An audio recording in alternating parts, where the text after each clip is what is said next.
Keluaran pasal 7 ayat 1 sampai pasal 8 ayat 32.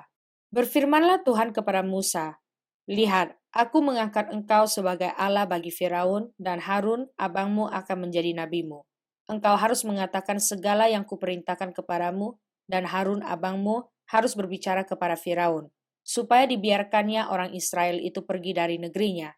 Tetapi aku akan mengeraskan hati Firaun, dan aku akan memperbanyak tanda-tanda dan mujizat-mujizat yang kubuat di tanah Mesir. Bila mana Firaun tidak mendengarkan kamu, maka aku akan mendatangkan tanganku kepada Mesir dan mengeluarkan pasukanku, umatku, orang Israel, dari tanah Mesir dengan hukum-hukuman yang berat. Dan orang Mesir itu akan mengetahui bahwa akulah Tuhan. Apabila aku mengacungkan tanganku terhadap Mesir dan membawa orang Israel keluar dari tengah-tengah mereka." Demikianlah diperbuat Musa dan Harun, seperti yang diperintahkan Tuhan kepada mereka. Demikianlah diperbuat mereka. Adapun Musa 80 tahun umurnya, dan Harun 83 tahun ketika mereka berbicara kepada Firaun.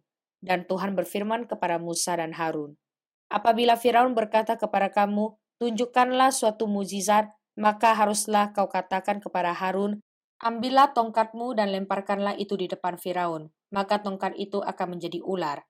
Musa dan Harun pergi menghadap Firaun, lalu mereka berbuat seperti yang diperintahkan Tuhan. Harun melemparkan tongkatnya di depan Firaun dan para pegawainya, maka tongkat itu menjadi ular.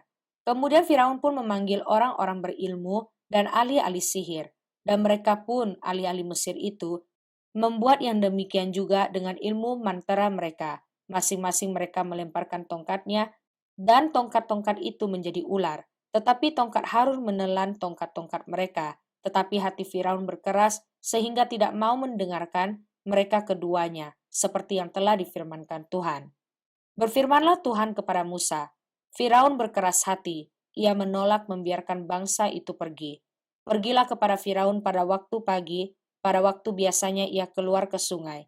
Nantikanlah dia di tepi sungai Nil dengan memegang di tanganmu tongkat yang tadinya berubah menjadi ular, dan katakanlah kepadanya, Tuhan Allah orang Ibrani telah mengutus aku kepadamu untuk mengatakan, biarkanlah umatku pergi supaya mereka beribadah kepadaku di padang gurun. Meskipun begitu sampai sekarang engkau tidak mau mendengarkan. Sebab itu beginilah firman Tuhan, dari hal yang berikut akan kau ketahui bahwa akulah Tuhan.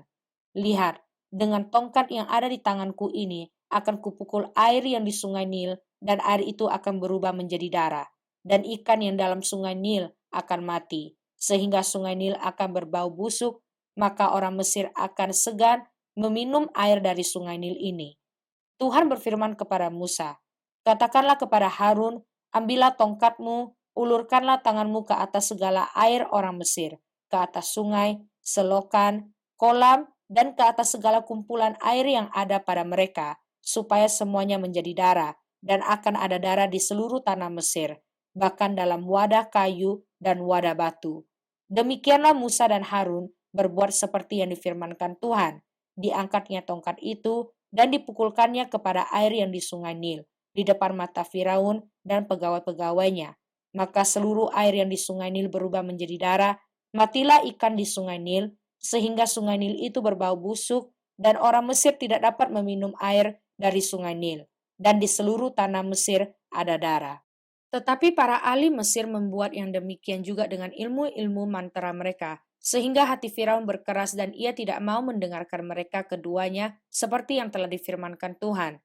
Firaun berpaling, lalu masuk ke istananya dan tidak mau memperhatikan hal itu juga. Tetapi semua orang Mesir menggali-gali di sekitar sungai Nil mencari air untuk diminum, sebab mereka tidak dapat meminum air sungai Nil. Demikianlah genap 7 hari berlalu setelah Tuhan menulahi sungai Nil. Berfirmanlah Tuhan kepada Musa, pergilah menghadap Firaun dan katakan kepadanya, beginilah firman Tuhan, biarkanlah umatku pergi supaya mereka beribadah kepadaku. Jika engkau menolak, membiarkannya pergi, maka aku akan menulahi seluruh daerahmu dengan katak. Katak-katak akan mengeriap dalam sungai Nil, lalu naik dan masuk ke dalam istanamu dan kamar tidurmu, ya sampai ke dalam tempat tidurmu, ke dalam rumah pegawai-pegawaimu dan rakyatmu, bahkan ke dalam pembakaran rotimu, serta ke dalam tempat adonanmu. Katak-katak itu akan naik memanjati engkau, memanjati rakyatmu dan segala pegawaimu.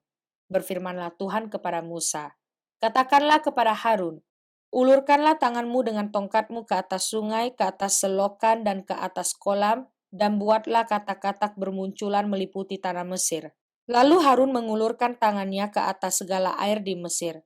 Maka bermunculanlah katak-katak, lalu menutupi tanah Mesir. Tetapi para ahli itu pun membuat yang demikian juga dengan ilmu-ilmu mantara mereka, sehingga mereka membuat katak-katak bermunculan meliputi tanah Mesir.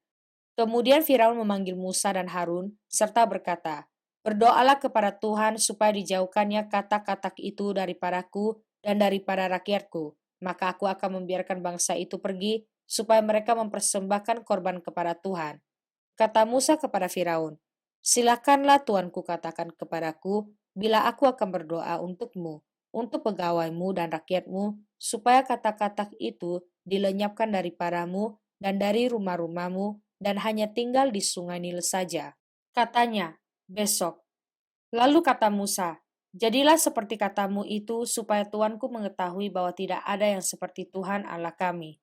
Maka katak-katak itu akan dijauhkan daripadamu, dari rumah-rumahmu, dari pegawai-pegawaimu, dan dari rakyatmu, dan hanya akan tinggal di sungai Nil saja.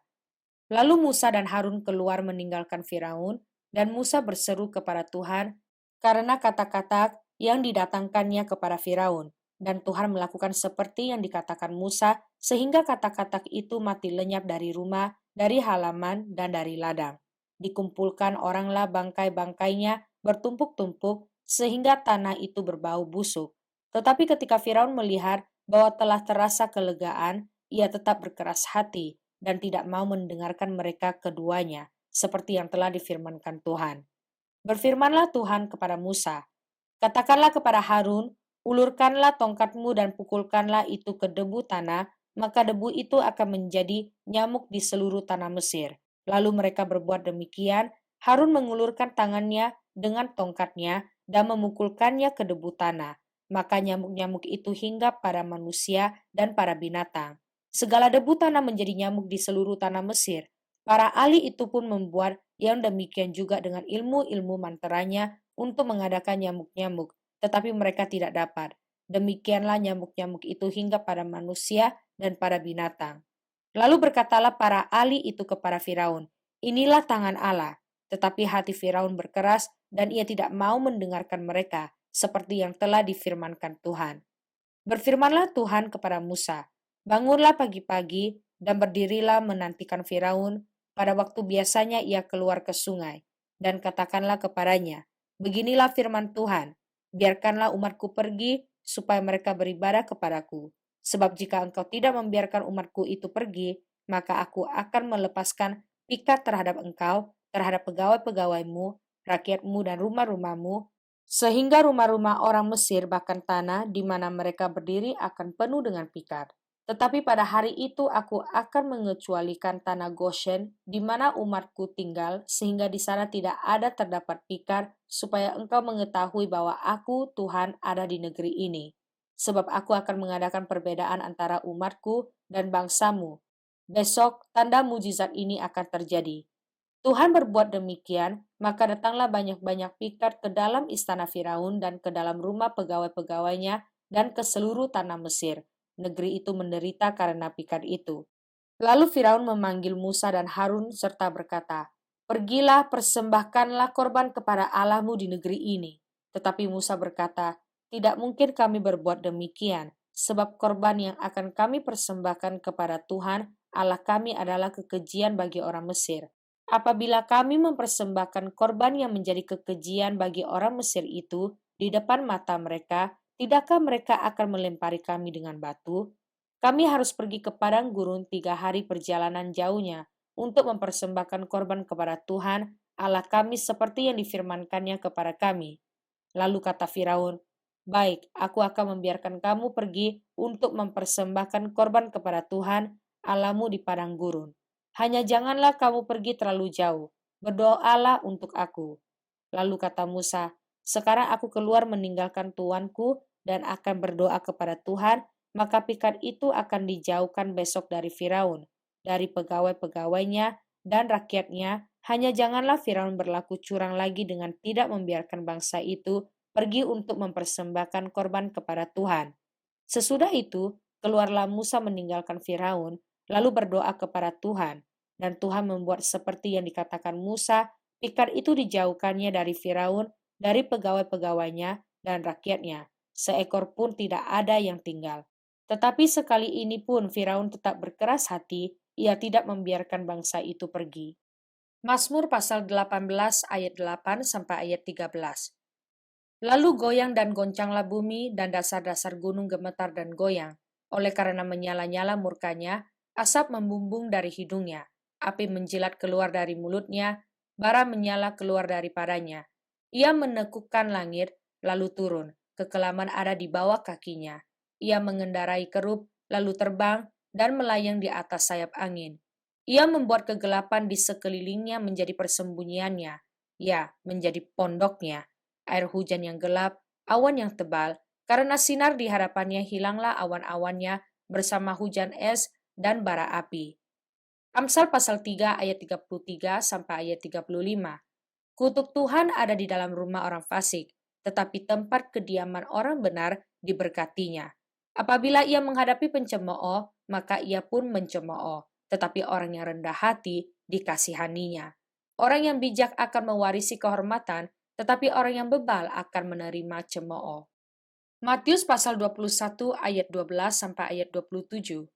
Lalu Yesus masuk ke bait Allah dan mengusir semua orang yang berjual beli di halaman bait Allah. Ia membalikan meja-meja penukar uang dan bangku-bangku pedagang merpati dan berkata kepada mereka, "Ada tertulis, rumahku akan disebut rumah doa, tetapi kamu menjadikannya sarang penyamun." Maka datanglah orang-orang buta dan orang-orang timpang kepadanya dalam bait Allah itu, dan mereka disembuhkannya. Tetapi ketika imam-imam kepala dan ahli-ahli Taurat melihat mujizat-mujizat yang dibuatnya itu, dan anak-anak yang berseru dalam bait Allah, "Hosana bagi anak Daud," hati mereka sangat jengkel. Lalu mereka berkata kepadanya, "Engkau dengar apa yang dikatakan anak-anak ini?" Kata Yesus kepada mereka, "Aku dengar. Belum pernahkah kamu baca, dari mulut bayi-bayi dan anak-anak yang menyusu engkau telah menyediakan puji-pujian?" Lalu ia meninggalkan mereka dan pergi keluar kota ke Betania dan bermalam di situ. Pada pagi-pagi hari, dalam perjalanannya kembali ke kota, Yesus merasa lapar. Dekat jalan ia melihat pohon ara, lalu pergi ke situ.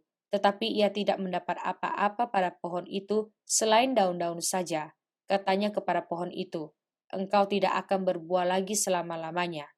Dan seketika itu juga keringlah pohon ara itu. Melihat kejadian itu, tercenganglah murid-muridnya, lalu berkata, "Bagaimana mungkin pohon ara itu sekonyong-konyong menjadi kering?" Yesus menjawab mereka, "Aku berkata kepadamu, sesungguhnya jika kamu percaya dan tidak bimbang, kamu bukan saja akan dapat berbuat apa yang kuperbuat dengan pohon ara itu, tetapi juga jikalau kamu berkata kepada gunung ini, beranjaklah dan tercampaklah ke dalam laut, hal itu akan terjadi. Dan apa saja yang kamu minta dalam doa dengan penuh kepercayaan, kamu akan menerimanya." Lalu Yesus masuk ke bait Allah dan ketika ia mengajar di situ, datanglah imam-imam kepala serta tua-tua bangsa Yahudi kepadanya dan bertanya, "Dengan kuasa manakah engkau melakukan hal-hal itu? Dan siapakah yang memberikan kuasa itu kepadamu?"